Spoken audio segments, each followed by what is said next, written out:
Assalamualaikum warahmatullahi wabarakatuh. Bismillahirrahmanirrahim. Al-Fatihah ala hadhihi niyya wa ala kulli niyatin salihah wa ala manawasidil habib Umar wa ila hadratin Nabi Sayyidina Muhammadin sallallahu alaihi wa alihi wa sahbihi wa sallam bi sirril Fatihah. A'udzu billahi minasy syaithanir rajim. Bismillahirrahmanirrahim. Alhamdulillahi rabbil alamin arrahmanir rahim maliki yaumiddin. Iyyaka na'budu wa iyyaka nasta'in ihdinas siratal mustaqim siratal ladzina an'amta 'alaihim ghairil maghdubi 'alaihim waladdallin amin. Bismillah walhamdulillah wassalatu wassalamu ala sayyidina Rasulillah sayyidina Muhammad ibn Abdullah ala alihi wa sahbihi wa man walah wa la hawla wa la quwwata illa billah.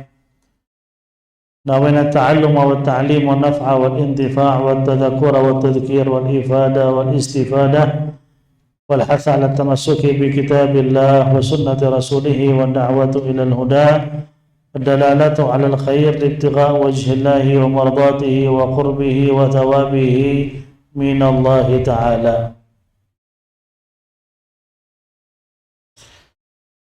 يقول المصنف رحمه الله تعالى في كتابه إلى أن قال: الثاني غسل الوجه سمي بذلك لأن به تقع المواجهة وحده طولا ما بين منابت شعر الرأس إلى منتهى اللحيين وعرضا ما بين الأذنين.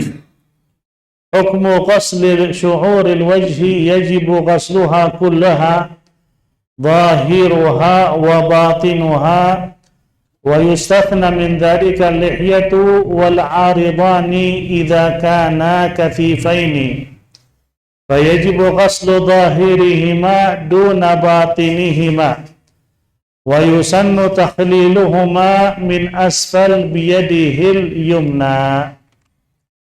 Terakhir kita sampaikan yaitu fardu wudu yang pertama, yaitu ghusl an-niyah, yang pertama niat, maaf ya. Dan kita sampaikan juga hukum-hukum niat dan syarat-syarat niat kita sudah bahas satu persatu pada pertemuan terakhir. Sekarang kita masuk ke fardu wudu yang kedua. Dan kita sudah terangkan bahwa wudu itu bisa dipisah.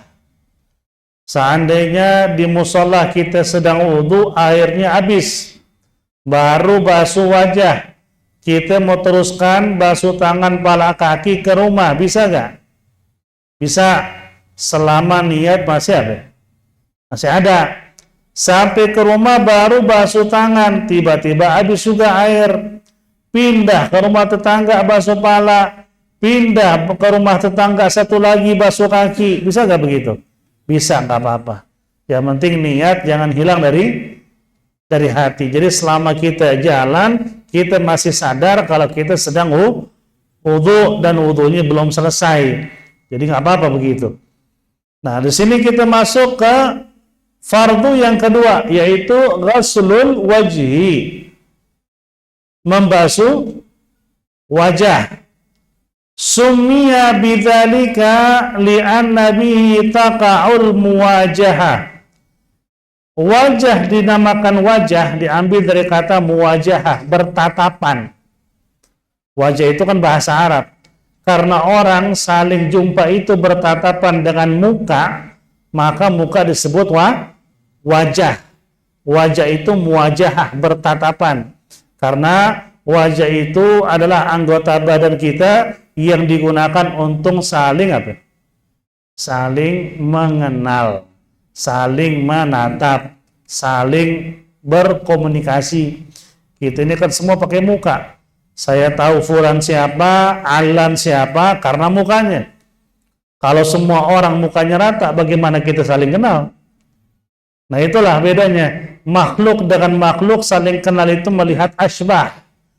Asbah itu artinya anggota badan yang terlihat. Saling kenal itu melihat muka. Kalau Allah Subhanahu wa taala kenal kepada kita melihat apa? Hati. Manusia dengan manusia nggak saling kenal dengan hati, tapi saling kenal dengan muka, timbul rasa di hati. Kalau Allah kenal kita itu hati kita yang dilihat, bukan muka kita. Si fulan siapa, hamba Allah siapa, si fulan itu Allah kenal dengan melihat hati. Allah zat yang gaib mengenal kita kepada sesuatu yang gaib yang ada di dalam hati kita. Itu bedanya. Kalau makhluk ya harus saling kenal begini. Makanya kita sama jin nggak bisa saling kenal. Dia makhluk nggak terlihat. Nggak mungkin kita ketemu jin di jalan. Oh, gue tahu nih namanya siapa nih. Nggak ada, kita nggak pernah ketemu dia. Nah, itulah namanya disebut wajah. Wajah sumya bidzalika dinamakan wajah li'anna bihi taqa'ul muwajaha, karena wajah itu digunakan untuk saling menatap, saling mengenal. Muwajah arti bertatapan. Wajah itu diambil dari kata muwajah. Apa arti muwajah? Bertatapan.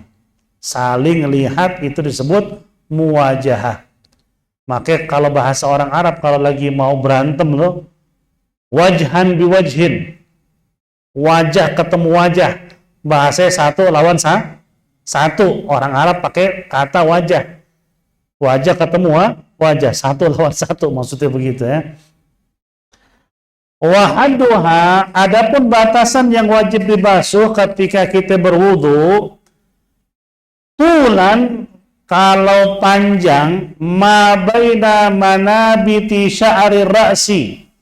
Kalau panjang yaitu dari mulai tumbuhnya rambut kepala, yaitu mulainya di sini depannya, ila muntahal lihyaini, sampai di bawah dagu, di bawah jenggot. Kita pakai dagu dah. Nggak semua orang berjenggot. Nah, pakai dagu. Ini panjang ya, dari mulai apa namanya? Tumbuh rambut nih batasan sini sampai ke bawah dagu. Ini panjang.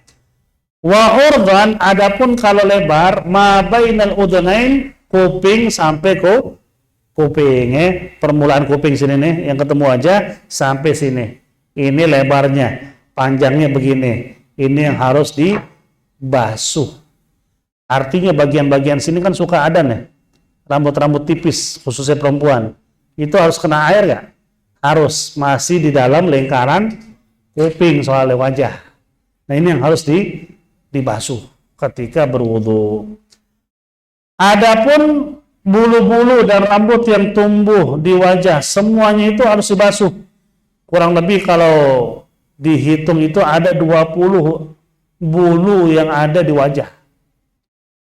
Ada 20 bulu tuh. Itu semuanya harus kena apa? Harus kena air. Hanya saja yang boleh nggak kena air kulitnya yaitu jenggot yang lebat dan cambang yang lebat. Cambang itu kalau bahasa Arabnya aridaini, dua cambang. Kalau jenggot lihyah. Nah, jenggot sama cambang yang tebal itu nggak wajib air sampai ke kulit ke dalam, nggak wajib, cukup zahirnya aja beginiin. Nah kalau jenggotnya banyak juga beginiin aja udah cukup, nggak harus sampai ke dalam ketika berwudu, khusus ya jenggot dan cambang doang. Kalau kumis nggak, kumis itu tebal masya Allah gitu ya, wah harus kena sampai ke kulitnya, nggak bisa, itu hanya khusus jenggot dan cambang saja. Dari mana saya tahu itu orang jenggotnya lebat, cambangnya lebat? Gampang untuk diketahui, yaitu fi majlisit takhatub, jarak orang ngobrol kurang lebih 1,5 meter. Biasanya kalau kita ngobrol sama teman kan jarak kurang lebih 1,5 meter. Nggak mungkin deket-deketan, LGBT itu. Ngobrol hampir deket-deketan begitu, kan orang lihat apa? Laki suka laki nih, pasti ada apa? Ada jarak. Jarak orang berbincang-bincang itu umumnya 1,5 meter. Kalau pakai hasta itu 3 hasta, kurang lebih 1,5 meter. Nah, ketika kita ngobrol sama teman kita punya jenggot, kurang lebih 1,5 meter jarak kita lihat jenggotnya. Itu kulit yang di bawah jenggot kelihatan nggak? Kalau nggak kelihatan, artinya jenggotnya lebat. Cambangnya juga sama, kita lihat tuh. Jarak kita ngobrol, kita lihat cambangnya. Kulit yang di bawah cambang kelihatan nggak? Kalau nggak kelihatan, artinya cambangnya apa? Lebat. Nah, kalau kayak gini, cukup zahirnya aja diginiin. Karena dianggap lebat. Nah, dari situ tuh ketahuan. Bukan kita ngaca. Kalau kita ngaca mah dekat, mah kelihatan kulitnya. Itu apa? Jarak kita ngobrol. Kita bisa tes, panggil temen. Kayak Diki tuh cambangnya banyak tuh. Nah, itu nggak wajib sampai apa? Ke kulit, cukup zahirnya aja. Nggak usah sampai digini-gini, nggak usah. Kecuali mandi wajib. Mandi wajib. Ini wudu enggak. Cukup zahirnya saja. Itu jarak 1,5 meter. Atau kurang lebih 3 hasta. Nah, cara sunnah ketika kita membasuh jenggot dan cambang yang lebat, yaitu dengan takhlilahuma, yaitu kita masukin jari-jari tangan kanan, yang kanan, kita basahin, masukin dari bawah begini, 3 kali. Nah, cambang juga sama, begini, dari bawah ke atas. Begini, 3 kali. Udah, nggak harus sampai ke dalam. Karena apa? Karena lebat. Ini khusus laki-laki. Kalau perempuan berjenggot, ada cambangnya, mau lebat sampai insya Allah 5 meter ke sono, harus kena kulitnya itu. Nggak bisa. Perempuan kalau berjenggot, selebat apapun harus kena kulit. Kenapa? Karena emang nggak boleh dia piara jenggot.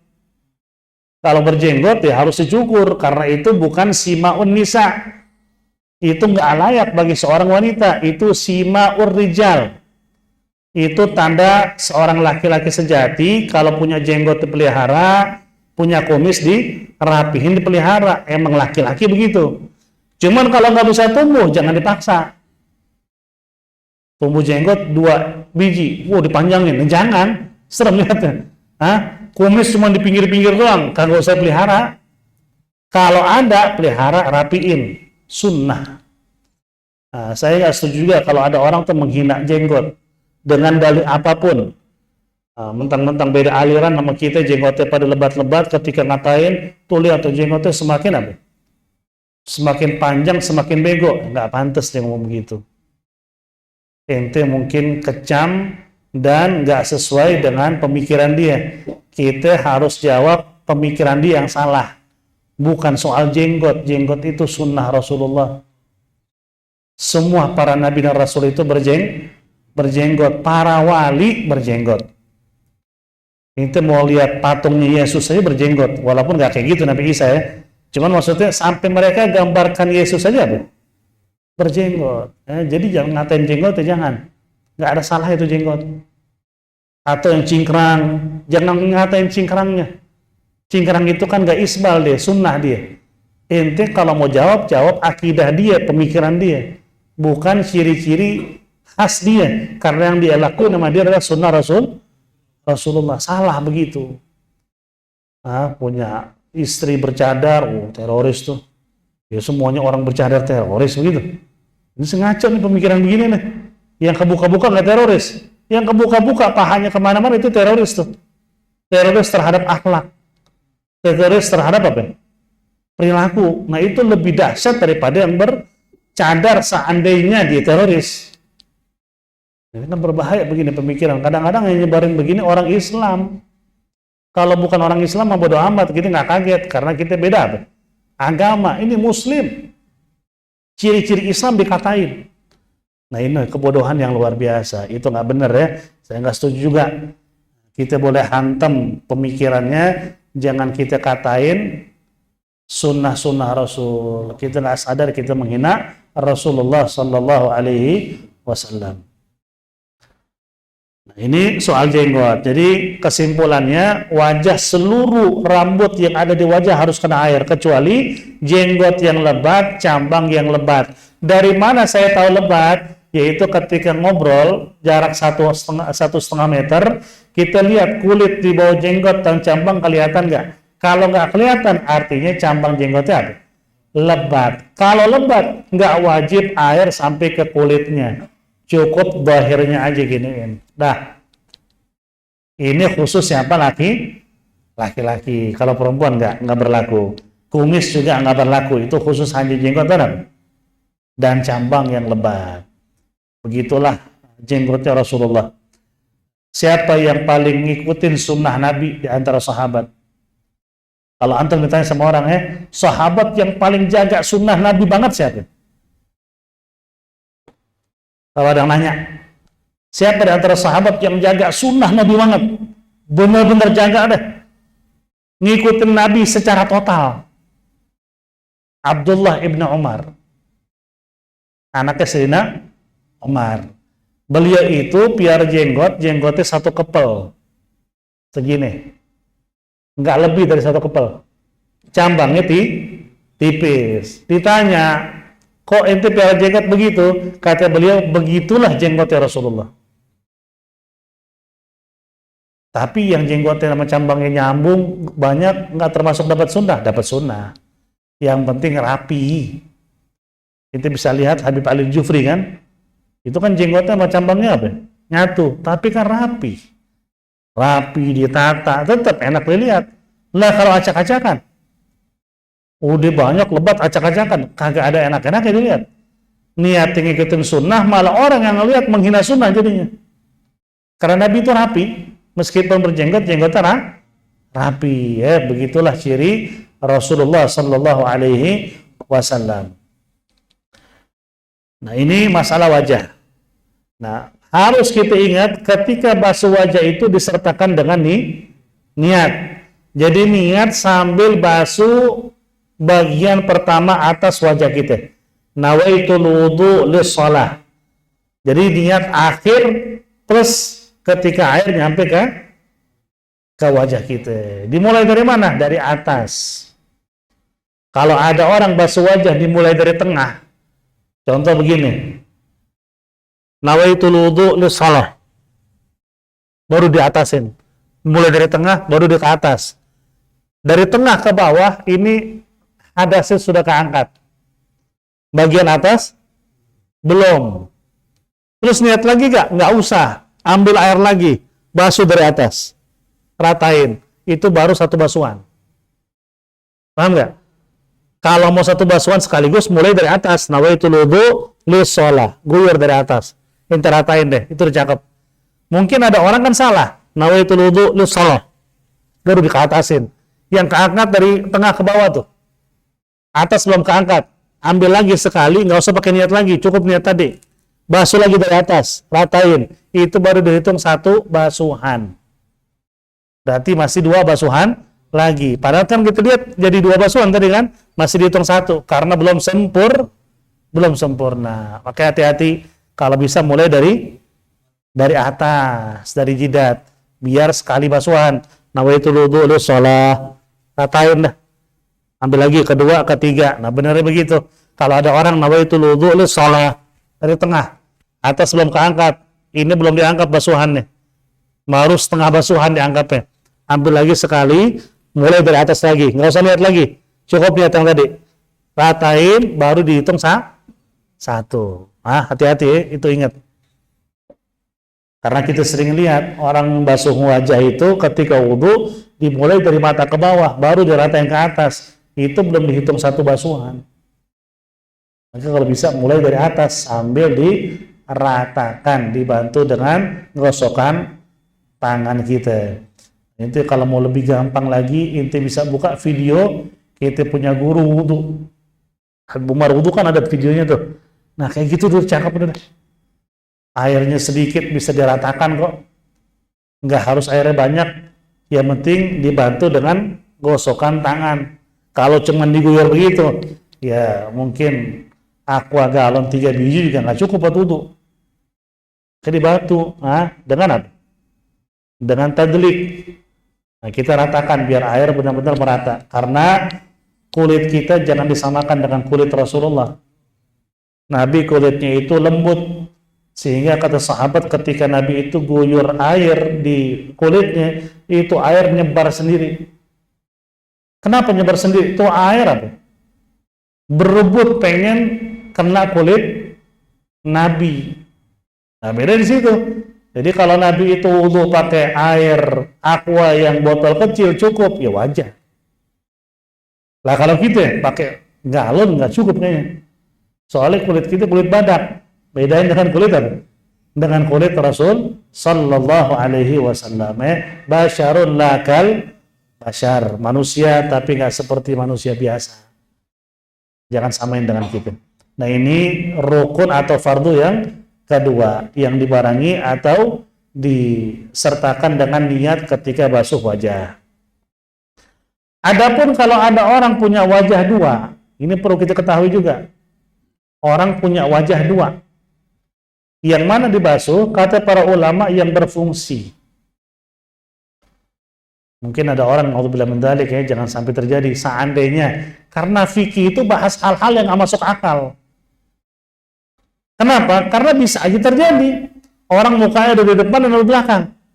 Dua mukanya. Nah, sekarang mau wudu, yang mana yang dibasuh nih? Kata ulama, lihat yang berfungsi. Yang berfungsi yang depan, ya basuh yang depan, belakang nggak usah. Bahkan sampai yang lebih nggak masuk akal lagi ada dibahas sama orang fikih. Apa itu? Kalau ada orang, maaf, kemaluannya di jidat. Logikanya adakah begitu? Ya secara sekarang nggak ada. Cuma nama ulama fikih apa? Dibahas. Kenapa dibahas? Ya nggak ada yang mustahil bagi Allah. Nah, bagaimana kalau ada orang kemaluan di jidat? Pas basuh wajah, pas wudu, sah nggak wudunya? Kan di antara yang batalin wudu apa? Nyentuh kemaluan. Nah sekarang setiap basuh nyentuh kemaluan. Gimana tuh wudunya itu? Itu dibahas sama ulama. Kembali lagi, dia punya kemaluan yang asli ada apa kagak, atau sebenarnya ada, cuman ada masalah dan lain sebagainya, itu ada pembahasannya. Nanti kita bahas. Kita fokus basuh wajah. Jika ada orang wajahnya lebih dari satu, yang dibasuh adalah yang berfungsi. Kemudian yang ketiga, ghaslul yadaini ma'al mirfaqaini. Yang ketiga, ghaslu, membasuh. Arti membasuh nggak cukup diusap doang, tapi airnya harus ngalir, ya. Bedain. Kalau mashu itu cukup diusap kayak pala. Pala kan mashur ra'si. Mashu ba'dur ra'si, yaitu ngusap sebagian kepala. Artinya kalau tangan kita basah, kita usap begini cukup. Kalau ghaslu nggak cukup tangan basah, tapi harus ada air yang ngalir. Di muka air harus ngalir. Karena pakai kata ghaslu. Arti ghaslu membasuh. Sama dengan tangan. Ghaslul yadaini, membasuh kedua tangan. Ma'al mirfaqaini, dengan sikut-sikutnya. Artinya airnya harus ngalir. Nggak cukup tangan basah digini-giniin. Nggak bisa. Harus airnya ngalir. Nah, bedain. Yang bisa cuman diusap doang apa? Kepala, ingat itu. Kalau kita baca ayat Qur'an kan sama. Faghsulu wujuhakum wa aydiyakum ilal marafiqi wamsahu bi ru'usikum wa arjulikum ilal ka'bain. Al-Qur'annya begitu. Kata mashu itu dipakai dalam kitab-kitab fikih hanya khusus kepala. Artinya cukup diusap dengan tangan basah. Kalau selain pala harus air ngalir. Tampung air di tangan, basuh muka. Tampung air di tangan, basuh tangan. Sampai mana? Sampai sikut. Apa itu sikut? Al-adman al-barizan baina sa'idi wal abudi. Sikut itu adalah tulang yang apa? Yang menonjol antara lengan bawah dan lengan apa? Lengan atas. Ini sikutnya.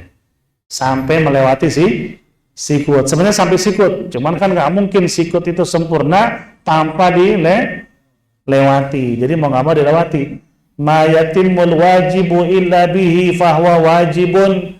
Begitu dalam fikih. Setiap sesuatu yang apabila dilakukannya baru sempurna yang wajib, maka itu jadinya wajib.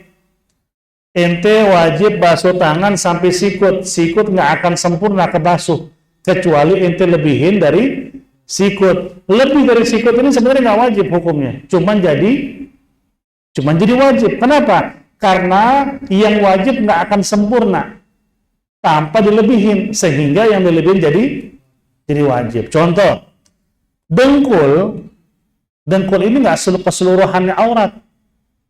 Yang aurat itu sebagian dengkul, ya, sebagian dengkul mendekati paha. Ini disebut aurat, atau kita anggap paha, permulaan paha. Cuman kan paha nggak bisa ditutup, kalau dengkul kagak ditutup, susah. Itu pakai celana pas banget paha. Kalau duduk pasti dengkulan. Angkat paha pun kelihatan. Mau nggak mau dengkul pun harus ditutup, sehingga nutup dengkul jadi wajib juga, padahal nggak termasuk aurat. Kenapa? Karena nggak akan sempurna menutupi yang wajib kecuali dilebihin. Yang lebih itu jadi wajib. Sama, basuh tangan sampai sikut, ini wajib. Cuman kan gimana caranya sampai sikut? Itu mau ukur gitu sambil wudu, itu liatin gitu. Pas gak ya? Nggak kelar-kelar wudu. Caranya gimana? Ya lebihin dari sikut. Sehingga yang lebih itu untuk nyempurnain yang wajib jadi wajib, ya. Lebih sunnah lagi sampai dekat apa? Dekat ketek, itu lebih sunnah lagi. Nah, itu disebutnya apa? Tahjil, melebihi batas yang wajib di tangan dan kaki. Itu lebih sunnah. Nanti kita bahas itu. Wa fi kulli yadin mirfaqan wa yajibu ghaslu juz'in minal 'abudi liyata'akkad bin ghaslil yadi kulliha liqa'idah ma la yatimmul wajibu illa bihi fahuwa wajibun. Nah, di sini kita perhatikan harus basuh tangan hingga sikut, dan kata ulama wa yajibu ghaslu juz'in minal 'abudi, sebisa mungkin dia membasuh sebagian daripada sikutnya. Kenapa? Biar dia yakin air sampai ke sikut, ya. Sehingga kalau bisa lebihin dari sikut, biar kita yakin sikut pun kena air secara sempurna. Nah, di sini perlu kita ketahui dan harus diperhatikan ketika membasuh tangan. Perhatikanlah kotoran yang ada di kuku. Ini biasa buat pekerja keras nih di bengkel ataupun tukang yang biasa nyemen segala macam, cat, itu harus diperhatikan sebelum berwudu. Jangan sambil wudu sambil ngilangin kotoran di jari, yang ada nanti wudunya kagak sempurna. Ilangin dulu baru wudu. Hati-hati. Ini sering kita lihat, apalagi yang kerja di bengkel. Ada beberapa jamaah kan begitu. Kita tahu nih tangannya nih apa? Oli semua pas salaman habis sholat. Habis salaman habis sholat tuh kita lihat, waduh, itu jari apa hareng. Ketahuan emang. Kita nanya-nanya nih orang kerja di mana, di bengkel. Ternyata tuh selama ini di sholat begitu. Dia punya kuku hitam semuanya.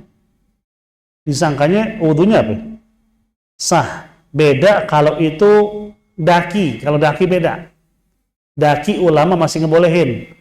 Ente punya jari-jari ini isi daki, itu masih sah wudu. Kenapa? Karena kata ulama daki bagian dari tubuh. Itu beda hukum tuh kalau daki. Ini kalau oli, ya nggak bisa. Itu adalah menutupi air sampai ke sela-sela jari atau kuku. Harus dihilangkan terlebih dahulu. Perhatikan, kita nggak mungkin kondangan, kita punya kuku oli semua. Nggak ada tuh. Bersihin apa dia. Sebisa mungkin apa? Dia kondangan rapi serapi-rapinya. Kenapa? Karena dia malu dengan manusia. Ketika menghadap Allah harusnya lebih rapi daripada menghadap manusia. Putih ini. Nah, kemudian apabila di tangan terdapat daging tumbuh, seandainya jarinya bukan 5, 6. Seandainya nih. Atau ada jari kayak daging tumbuh gitu tuh, sih? Kutil membesar seandainya. Tapi masih di tangannya, masih di bagian jari sampai sikut. Ini semua harus kena air. Harus dibasuh. Nah, ada pertanyaan, kalau ada orang tangannya itu bulu tangannya Masya Allah lebat banget, saking lebatnya jarak berapa senti aja kita ngeliatin kulitnya nggak kelihatan, bulu semua tuh. Itu wajib gak air sampai ke kulit di tangan? Wajib gak? Hah? Fokus, saya bilang yang wajib itu, yang nggak wajib hanya jenggot dan cambang. Selain jenggot dan cambang, anggota wudhu manapun, bulunya sebanyak apapun, wajib air sampai ke kulit. Khusus jenggot dan cambang doang. Buat tangan nggak berlaku, mau sebanyak apapun, mau maaf ya, sampai bulunya udah, ini manusia apa monyet nih, saking banyak udah nggak kelihatan sama sekali. Nah gimana tuh, wajib nggak sampai ke kulit? Wajib tetap. Itu perkara hanya buat jenggot dan cambang doang. Selain jenggot dan cambang, semua bulu-bulu yang ada di badan wajib air sampai ke kulit-kulitnya. Ya. Kemudian ar-rabi'u mashu ba'dhin min bashatir ra'si aw sya'rihi. Yang keempat, mashu ba'dhin min sya'rihi min bashatir ra'si, yaitu membasuh sebagian dari kulit kepala, aw sya'rihi, atau rambut kepala. Jadi mau langsung ke kulitnya boleh, rambutnya juga boleh. Artinya kita kasih tangan yang basah, kita usap di kepala kita dan rambut udah sah. Di rambutnya boleh, di kulitnya boleh. Di kulitnya langsung mungkin bagi orang yang botak. Kalau ada rambutnya, di rambutnya aja. Nggak perlu untuk gosok-gosok sampai ke kulit, nggak. Cukup dohirnya rambut, inti gini udah sah. Ya, nggak perlu sampai digosok-gosok. Itu madhab Syafi'i. Mau bagian manapun, depan boleh, samping boleh, belakang boleh, tengah boleh, yang penting di tempat tumbuhnya rambut, masih batasan kepala. Kalau ada orang rambutnya panjang, pas basuh kepala yang dibasuh ujung rambut. Anggap rambutnya sampai sini. Pas basuh kepala ujung rambutnya diginiin, nggak sah. Karena ini keluar dari batasan kepala. Yang harus dibasuh rambut yang masih di kepalanya. Begini, boleh, bebas. Sebagian dari kepala. Itu madhab Syafi'i. Kalau madhab Maliki seluruh kepala harus dibasuh. Dari depan sampai belakang. Makanya orang yang bermadhab Maliki kalau wudhu kayak mandi. Karena rambutnya apa? Basah semua. Madhab Ahmad bin Hambal itu dikatakan berapa? Separuh kepala. Separuh atau seperempat kepala ya, kalau nggak salah ya. Yang satu lagi seperempat kepala. Yang paling ringan hanya madhab Syafi'i. Mau setetes doang di depan, di tengah, di samping, selama masih di batasan kepala, sah. Sampai kata ulama, jika pas basuh kepala dia ngambil apa namanya itu? Kain bersih yang basah. Ini kan bersih basah diambil, diginin di kepalanya, sah. Madhab Syafi'i sah udah. Nggak harus sampai digosok-gosok sampai ke kulit, nggak. Cukup rambut kepalanya kena. Atau kulitnya bagi orang yang rambutnya kagak ada. Ya. Ambil setetes doang begini nih, setetes doang, plek gitu, sah. Udah aman dah. Nah itu madhab Syafi'i. Cuman sunnah, meskipun emang gak wajib, ketika basuh kepala itu basuhlah semuanya. Sunnahnya begitu. Jadi kata ulama, ibu jari ditaruh di samping kepala nih begini nih, kiri dan kanan. Nah, dilewatin ke belakang, balikin lagi. 1, basahin lagi. 2, basahin lagi tangan. 3, sunnahnya begitu. Bagi orang yang rambutnya bisa balik. Kalau orang yang rambutnya ikel, mau dibalikin susah kan? Cuma bisa ke belakang, dibalikin mah tangannya nyangkut. Nah ini nggak usah, sekali lewat aja, sekali ke belakang. 1, basahin lagi. 2, basahin lagi. 3, karena rambutnya nggak bisa balik. Kalau rambutnya bisa balik, basahin ke belakang, balik. 1, basahin lagi ke belakang, balik. 2, begitu. Sunnahnya seperti itu. Nah orang pakai sorban, kalau seandainya mau basuh kepala kan mau nggak mau sorban yang dibuka. Repot lagi pasang sorbannya. Kata ulama, digeser sorbannya ke belakang dikit. Begini. Dibasuh yang wajib di depan, sisanya tangannya itu dilewatinnya atas sorban. Dapat sunnah juga. nggak usah dibuka lagi sorbannya. Yang penting untuk air di sini yang wajib kena, sisanya tangannya dilewati di atas sorbannya, dapat pahala juga. Itu sunnah. Walaupun sunnah jangan kita tinggalkan selama kita bisa laksanakan. Man ahya sunnati inda fasadi ummati falahu ajru syahid. Barang siapa yang menghidupkan sunnahku di mana umatku mulai lalai daripada sunnah-sunnahku, maka dia dapat pahala orang mati syahid. Ente bisa menghidupin sunnah Nabi apa? Pakai pijit terus-terusan, nggak ente tinggal sampai mati, dapat pahala syahid. Karena bisa menjalankan sunnah Nabi siwak, ada siwak pakai, nggak ada siwak pakai apa? Lengan pakaian, pokoknya nggak pernah ninggalin siwak, dapat pahala syahid. Simple. Duha nggak pernah tinggal, ngikutin sunnah Nabi, dapat pahala syahid. Nggak pernah meninggalin ba'diyah isya seumur hidup, dapat pahala syahid. Satu sunnah aja, apalagi banyak sunnah. Maka di situ jangan pernah nyepelehin sunnah, karena sahabat yang sunnah bagi mereka dianggap wajib oleh mereka. Itu sahabat tuh. Makanya nggak ada manusia lebih mulia setelah Nabi selain para sahabat. Sahabat manusia mulia setelah Nabi Muhammad.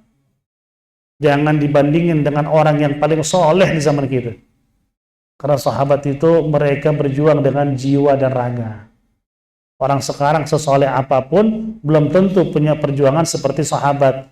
Cuman cukup bagi sahabat kemuliaan, mereka bisa mandang Nabi langsung. Oh, kurang mulia apa itu? Mata mereka bisa ngelihat Rasulullah langsung. Makanya jangan dibandingin dengan kita. Kita sewali-walinya wali ketemu Nabi, tapi kan Nabi sudah wafat. Walaupun ketemu Yaqadhah begini, beda dengan ketemu Nabi secara masa hidupnya, beda. Itulah kemuliaan para sahabat. Jangan caci maki sahabat, jangan hina sahabat, mereka orang-orang mulia. Oh tapi begini begitu, itu urusannya sama Allah, bukan sama kita. Di hari kiamat Allah bakal hisab. Kita nggak boleh menjatuhkan martabat para sahabat, seperti mungkin pernah kejadian kesalahpahaman atau perbedaan pendapat antara Sayyidina Ali bin Abi Thalib dengan Sayyidina Muawiyah. Itu kan masalah ijtihadiyah kata ulama. Ulama bilang kalau kita di zaman itu kita pasti berpihak kepada Sayyidina Ali. Pasti itu. Karena Sayyidina Khalifah saat itu. Cuman apakah Sayyidina Muawiyah salah? Dia ijtihad. Dan orang yang mujtahid itu sesalah-salahnya tetap dapat pahala. Oh tapi dia perang sama Sayyidina Ali. Itu urusan mereka, kita nggak tahu dah. Di hari kiamat nanti kan semua akan dihisab masing-masing. Ketika ente menghina Sayyidina Muawiyah, ternyata Sayyidina Muawiyah itu orang mulia di hari kiamat, ente mau bilang apa sama Nabi? Itu menghina sahabat yang berjuang bersama Nabi Sallallahu Alaihi Wasallam. Jangan macam-macam. Nah, cuman di situ ulama bilang, ya kalau kita di zaman itu kita berpihak kepada Sayyidina Ali karena beliau khalifah yang sah. Cuman apakah Sayyidina Muawiyah salah? Dia ijtihad.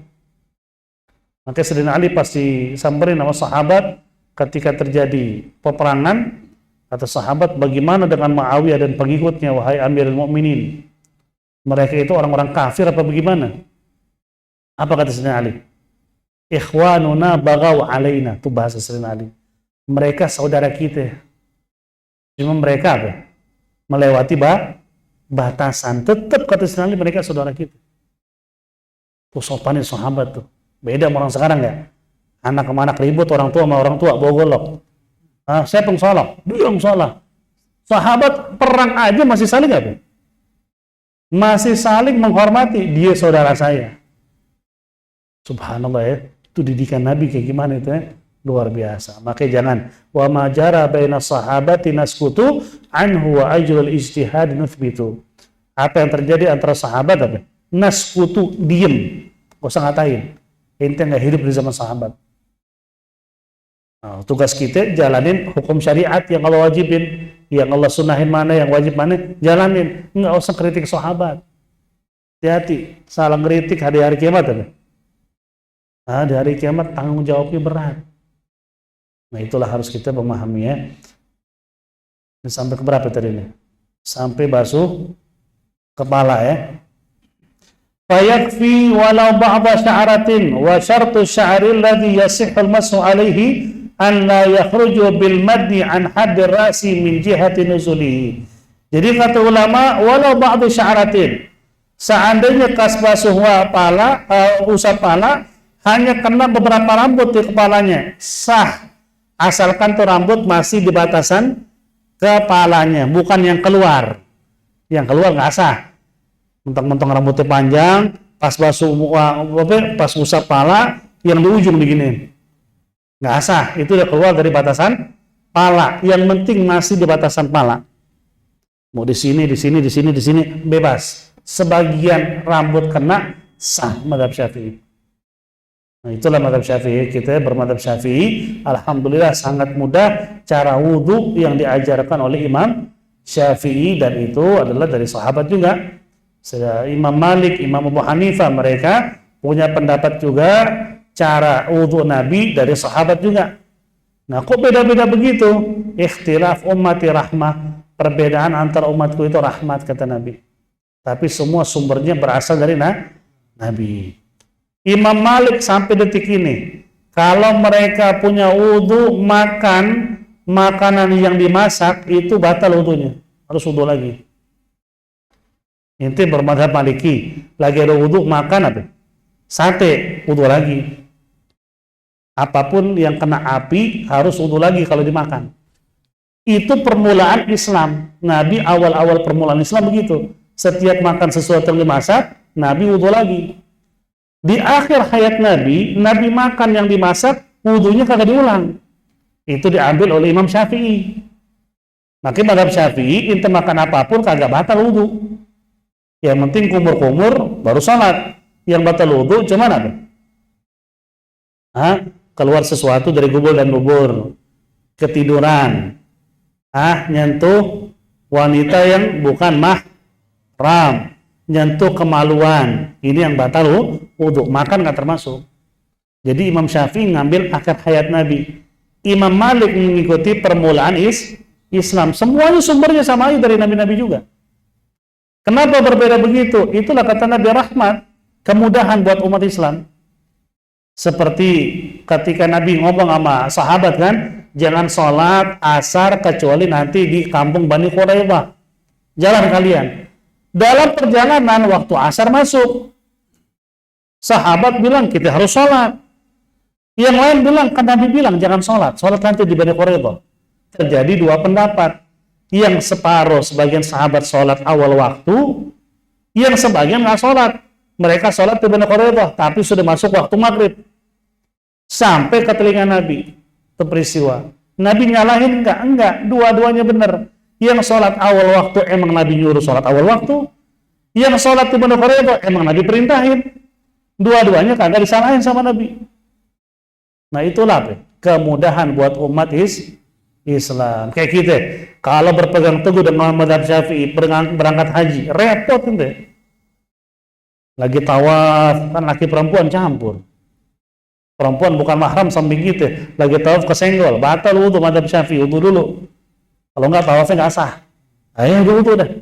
Kalau jalannya sampai tempat wudhu, kalau jatuh, siapin dah bendera kuningnya, telepon keluarga, suruh jamaah yang lain. Itu udah mati, udah diinjak-injak. Nah di situ makanya ngambil mazhab Maliki. Oleh Imam ulama Syafi'iyah bilang apa? Kita ngambil pendapat Imam Malik, nyentuh perempuan bukan mahram kagak batal wudhu kecuali dengan syahwat. Tapi insya Allah depan Ka'bah siapa yang syahwat? Orang lagi bikin pahala masih syahwat juga depan Ka'bah, lebih dari iblis orang. Nah, oke, di situ kita ngambil mazhab Maliki. Tapi ngikutin ulama Syafi'iyah ya, mereka yang mutusin, kita ngikutin. Nah itu adalah apa? Keringanan. Keringanan udah. Sama halnya kalau masalah madi. Tahu madi? Madi hukumnya najis gak? Najis. Kalau ada madi harus dicuci gak? Harus. Itu al-mu'tamad. Ada pendapat sebagian, ada pendapat gol dalam mazhab Imam Ahmad bin Hanbal yang namanya madi kagak najis. Bisa kita pakai itu pendapat kalau darurat banget. Ente punya pakaian semuanya kotor, tinggal yang ente pakai bersih, tapi ada madinya, ada madi. Mau nggak mau kita harus pakai karena nggak ada lagi pakaian yang lain. Boleh nggak kita pendapat Imam Ahmad kita pakai dalam kondisi darurat begitu? Boleh. Karena ada pendapat dalam mazhab Imam Ahmad, madi kagak najis. Kenapa? Karena ketika Sayyidina Ali ngutus apa? Sahabat disuruh nanya kepada Nabi. Karena Sayyidina Ali itu apa? Maddad, tahu maddad? Sering keluar madi. Si Sayyidina Ali nih. Mau nanya ke Nabi langsung kan malu mertuanya. Ya kan? Istrinya apa? Anaknya Nabi. Nanya malu dia. Ngutus orang. Coba nanya sama Nabi. Hukum madi apaan? Kata dia tanya, kata Nabi apa? Bersihin, arti apa? Kalau ada madi cebok, wudu lagi. Nah di situ nggak ada kata-kata apa? Cuci pakaian kena madi. Itu kata sebagian pendapat ulama Ahmad bin Hambal. Artinya Nabi nggak bilang madi itu najis. Cuma disuruh cebok aja dan wudu lagi. Nabi di situ bilang walaupun itu Ali bin Abi Thalib. Ternyata Nabi tahu ini orang lagi disuruh masih Ali. Mau nyembunyiin apa dari Nabi? Nah, semuanya Nabi tahu. Banyak peristiwa-peristiwa begitu terjadi. Nabi langsung bilang, kalau fulan bin fulan sekalipun tetap begitu hukumnya. Karena kadang-kadang sahabat suka mau nanya atau malu. Nyuruh temennya, wajar nanya deh. Mau malu nanya. Nah, ternyata Sayyidina Ali nyuruh orang. Kata Nabi, walaupun itu Ali. Nah, itu artinya apa? Di sini ada perbedaan pendapat. Mazhab Syafi'i enggak najis, madi najis. Cuman bisa kita pakai itu pendapat dalam kondisi darurat. Enggak ada pakaian lagi kecuali kita pakai, ada madinya. Jadi tungkul dalam mazhab Ahmad bin Hambal. Cuman kalau ada pakaian yang lain jangan dipakai tuh pendapat. Ini hanya dalam kondisi apa? Terpaksa saja. Nah, itu disebutnya apa? Keringanan buat umat. Sampai sini dulu wallahu alam. Berikutnya yang kelima dan seterusnya kita akan bahas di pertemuan yang akan datang. Sebelum tutup seperti biasa, saya kasih waktu untuk bertanya. Fadhlu. Ada pertanyaan? Fadhlu, silakan. Nah.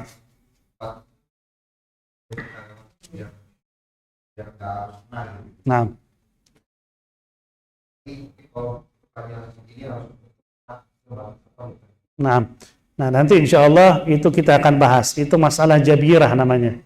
Jabirah itu masalah luka. Nanti itu ada pembahasan itu. Ada luka, lukanya ketutup apa enggak? Kalau ketutup, yang nutupin luka itu pas banget luka atau ngambil sebagian yang sehat dari luka. Kulit yang sehat. Kalau ngambil dari kulit yang sehat, ngambilnya banyak apa dikit. Itu ada pembahasannya. Dan dulu, Ana masih ingat waktu kita ngajar Safina, taklim hari Selasa juga, Ana sempat bagi-bagi itu dulu tuh. Masih ada nyimpen nggak tuh? Sempat dulu Ana terjemahkan, dicetak, Ana bagi-bagi masalah perban atau luka di anggota wudu. Itu sempat Ana bagi-bagi. Kalau emang nggak ada, insya Allah nanti Ana tulisin lagi, Ana bagi-bagi lagi. Itu ditutup lukanya, habis ambil wudu sempurna, apa yang lagi nggak ada wudu, itu ada pembahasannya. Agak sedikit rumit emang, cuman kalau sudah keluar, karena waktu itu udah ngasih kesimpulannya, itu mudah dipahami. Masalahnya anak-anak nggak tahu taruh di mana itu. Surat rumah sih masih aman ya, surat rumah aman. Kalau itu nggak aman, atau di mana itu? Nggak apa-apa, ntar Anda cetakin lagi, Anda bagi-bagi lagi. Yang penting ingetin, Anda suka lupa. Insya Allah nanti disusun lagi, dibagi-bagi. Masalah luka tadi, karena penting banget emang itu tuh. Gimana kalau anggota wudhu kita ada lukanya, ada perbannya, kita wudhu, gimana hukumnya tuh? Itu ada pembahasannya. Sama halnya kayak bekas plester kalau orang habis diimpus, habis ambil darah. Dengan bekas plester kalau dibuka kan masih ada kayak bekas lengketnya tuh. Itu nutupin pori-pori apa enggak? Nah itu ada pembahasan juga. Tapi kayak si plester-plester yang sekarang ini udah canggih sih. Walaupun dia kayak ada lemnya tapi nggak menutupi air sampai ke kulit itu enggak. Karena Anda buktikan sendiri. Pas lagi ada plester tuh Anda basahin, basah. Plester basah. Artinya nyerap nyerap air dia. Beda sama solasi. Solasi nggak nyerap. Kalau plester yang sekarang nih yang buat kesehatan tuh basah. Dalam ada kondisi plester itu basah dia, berarti nyerap. Artinya lemnya lemnya nggak masalah. Sisa-sisa lemnya yang belum hilang, wudu kita masih masih sah. Nanti ada pembahasan insya Allah. Ada lagi pertanyaan? Di luar pembahasan boleh, silahkan.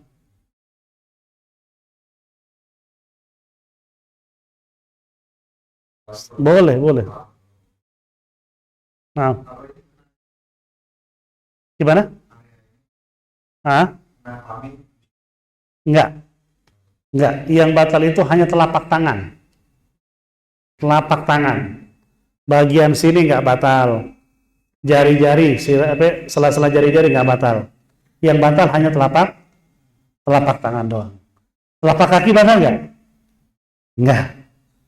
Saya lagi duduk, pakai sarung nggak pakai daleman. Lagi ada wudhu, telapak kaki pas banget di barang. Waduh, batal nggak? Enggak. Itu hanya telapak tangan doang. Nah, nah. Hmm.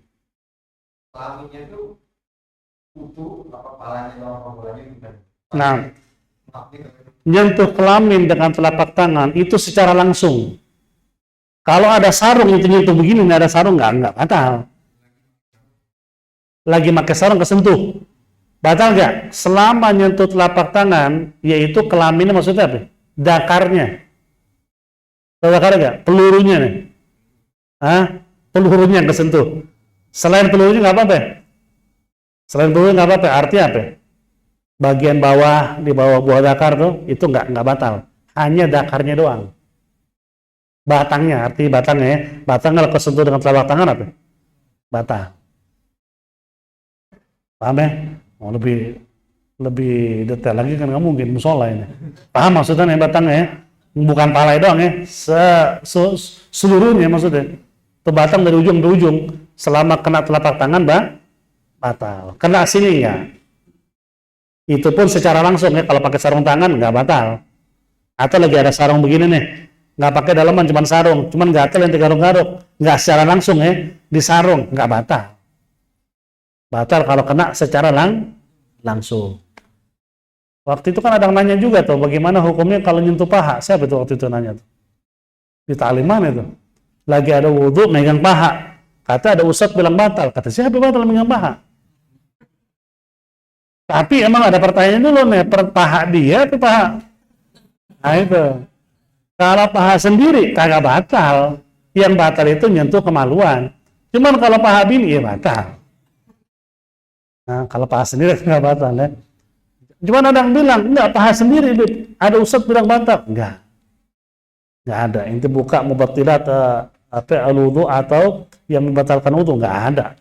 Megang paha, masul fakhdi kagak ada. Ada apa? Masul sawaten, menyentuh gubul maupun dubur, diri sendiri ataupun orang lain. Contoh mungkin adik, kita cebokin adik, nyentuh kemaluan adik gitu, pakai telapak tangan, batal wudu gitu. Sama tuh ibu-ibu yang nyebukin anak bayinya, kalau dia ada wudu nyentuh secara langsung dengan telapak tangan, batal wudu si ibu. Gitu, gubul maupun dubur. Ada lagi? Lahir?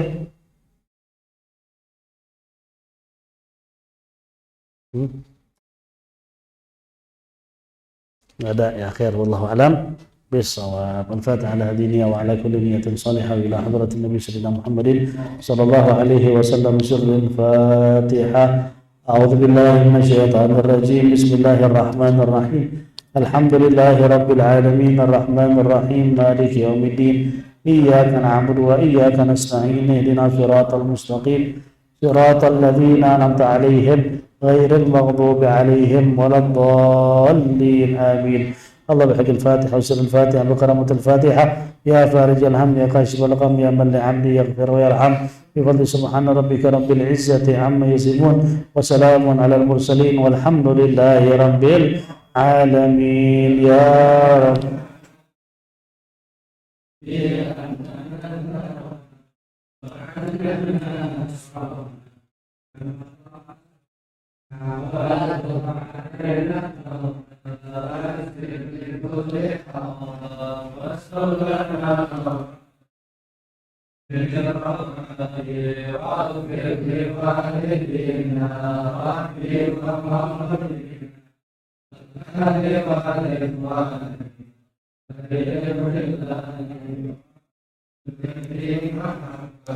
أو جيرة أو صحبة والمسلمين أجمع يا ربي أسمع فضلا وجودا منا بالمصطفى الرسول نحظى بكل سول صلى وسلم ربي عليه عد الحب وآله والصحب عداد الصحب والحمد لله. Assalamualaikum warahmatullahi wabarakatuh.